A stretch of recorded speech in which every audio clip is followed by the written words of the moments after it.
তো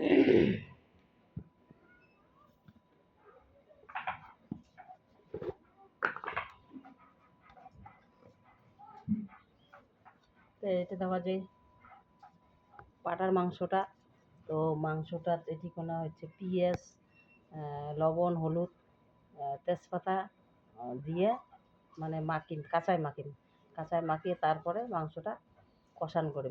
এই যে জিরে বাটা, এই যে জিরে, এই যে আলু, এই যে আদা বাটা, রসুন বাটা সব কিছু দিয়ে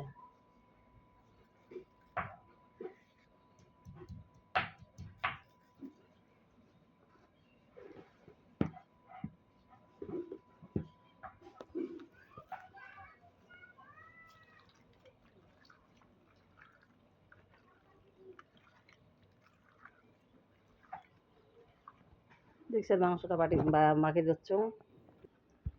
তাই দেখো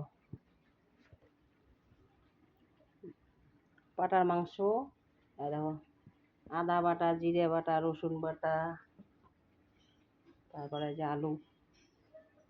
তো মুগ ডাল আনছো, এই যে মুগ ডালটা দেখা যায়, মুগ ডালটা মাছের মাথা দিয়ে মুগ ডাল। তারপরে হচ্ছে এই যে এটা হচ্ছে বেগুন, আলু, মূলা, টমাটো দিয়ে ধনিয়া পাতা দিয়ে লাবড়া।